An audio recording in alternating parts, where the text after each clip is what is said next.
Good evening. Before I respond to President Trump's speech and what he said tonight, I wanted to say a few words about what he didn't say, because when you analyze a speech, sometimes what is more important is what somebody does not say as opposed to what they actually say. Some examples. At a time when over half of older Americans have no retirement savings, I did not hear President Trump say one word, not one word, about Social Security or Medicare. During the campaign, as we all remember, President Trump promised over and over and over again that he would not cut Social Security, Medicare, or Medicaid. It was a cornerstone of his campaign. But in his first address to the nation, he didn't even mention Social Security or Medicare once, not a single time. Even worse, President Trump has proposed a massive cut to Medicaid, massive cut, threatening the nursing home care of millions of senior citizens and the health care of many, many of our children. I urge President Trump, keep your promises. Tell the American people, tweet to the American people that you will not cut Social Security, Medicare, and Medicaid. Further, I did not hear President Trump tonight mention the words income and wealth inequality, or the fact that we now have the widest gap between the very rich and everyone else since the 1920s.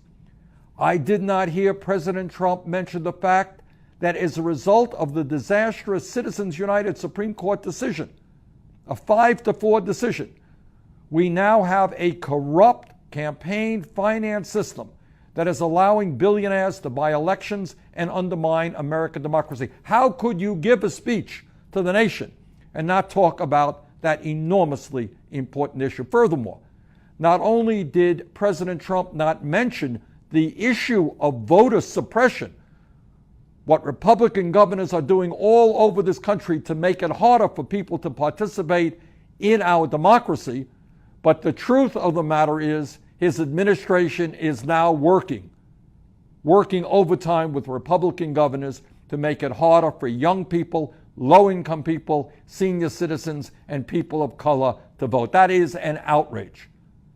Perhaps most astoundingly, at a time when the scientific community is virtually unanimous in telling us that climate change is real, that it is caused by human activity, that it is already causing devastating problems in our country and all over the world, I did not hear President Trump say one word, not one word, about the need to combat climate change, the greatest environmental threat facing our planet.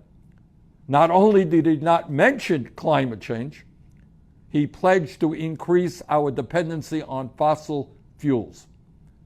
Furthermore, at a time when we have more people in jail than any other country on earth, disproportionately African American, Latino, Native American, I did not hear President Trump say one word about how he was going to fix a broken criminal justice system. Yes, we must support the hard work of men and women in the police departments and the sheriff's departments all over this country.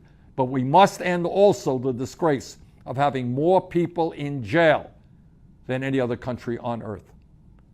Furthermore, at a time when we need the best educated workforce in the world to compete in a highly competitive global economy, I did not hear President Trump say one word, not one word, about the need to lower the cost of college and to do what countries all over the world are doing, and that is to make public colleges and universities tuition free. It's an enormously important issue, impacting millions of families throughout this country. Not one word about making colleges more affordable, not one word about addressing the crisis of student debt. During his campaign, President Trump told us that he was going to take on Wall Street and drain the swamp. Remember that? He was going to drain the swamp. Well, the swamp, big time, is now in his administration, which has more millionaires and billionaires than any presidential administration in history. Amazingly enough, for somebody who was going to drain the swamp, who was going to take on Wall Street, his chief economic advisor, Gary Cohn, is the former president of Goldman Sachs, one of the major financial institutions that paid billions of dollars in fines for their illegal activity. That's really draining the swamp. Needless to say, I did not hear President Trump say one word about another campaign promise that he made to the American people, and that was to reinstate the Glass-Steagall Act. Now, that's a little bit about what Trump did not say tonight. Let me just say a few words about what he did say. The truth is that some of what President Trump said tonight, it sounds good on the surface. But it doesn't sound so good if you dig just a little deeper beneath the surface. President Trump told us that we need to invest $1 trillion in our infrastructure, in our crumbling infrastructure, to create millions of new jobs. And you know what? He is absolutely right. That's something that I have been working on for years. But the specifics of the financing plan that he has provided us so far are absolutely wrong. We cannot rebuild our infrastructure by providing billions of dollars in tax breaks to Wall Street and large corporations. Donald Trump said tonight that we need to promote clean air and clean water. And to be very honest with you, because I was only a few feet away from the president, I had a difficult time not laughing out loud when he said that. Because on this very, very day, he signed an executive order rolling back President Obama's clean water rules and has appointed the most anti-environmental EPA administrator in our nation's history. President Trump said tonight that he wants to substantially increase funding for the Pentagon. What he didn't say tonight is that he will come up with that $84 billion in increased funding for the Pentagon by slashing programs that benefit the working people of this country, that benefit the elderly, that benefit the children, the sick, and the poor. Now, here's the truth. At a time when our country spends more on defense than the next 12 countries combined, when virtually every major defense contractor has committed fraud and has had to pay fines to the federal government for their fraudulent activity, at a time when the Pentagon has buried evidence of $125 billion in bureaucratic waste, President Trump wants to increase defense spending by $84 billion over the next year and a half.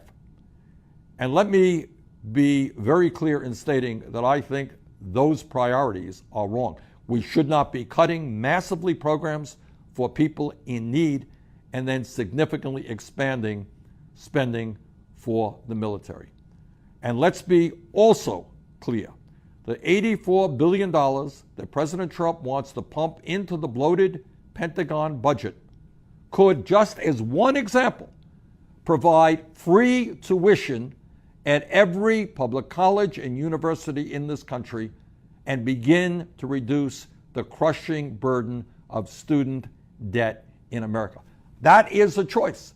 Do we add another $80+ billion to the Pentagon, or do we allow every qualified young American the ability to go to college tuition-free in a public college and university and substantially reduce student debt? I think the choice is clear. I think we do not need to greatly increase Pentagon spending. And while President Trump wants to slash programs that the elderly, the children, the sick, and the poorest Americans desperately rely on, he also thinks that it is a great idea to provide nearly $3 trillion in tax breaks to the top 1%. Middle class shrinking, 43 million people living in poverty, the rich doing phenomenally well, and Donald Trump wants to provide $3 trillion in tax breaks for the people on top. That is an outrage. Furthermore, President Trump claimed tonight that American corporations pay the highest tax rates in the world. We're going to have to lower substantially tax rates on large corporations. What he said is untrue, not true. According to the Government Accountability Office, one out of five large profitable corporations pays nothing, zero in federal income tax. Today, we are losing $100 billion in revenue every year because corporations are stashing their cash in the Cayman Islands and other offshore tax havens. These corporations don't need a tax cut. They need to start paying their fair share of taxes. Tonight, President Trump once again made it clear that he plans on working with Republicans in Congress who want to repeal the Affordable Care Act, throw 20 million Americans off of health insurance, privatize Medicare, make massive cuts in Medicaid, raise the cost of prescription drugs for seniors, eliminate funding for Planned Parenthood, while at the same time, he wants to give yet another massive tax break to the wealthiest Americans, which is what would happen if the Affordable Care Act were repealed. As he did during his campaign, Donald Trump claimed that he would bring down the cost of prescription drugs.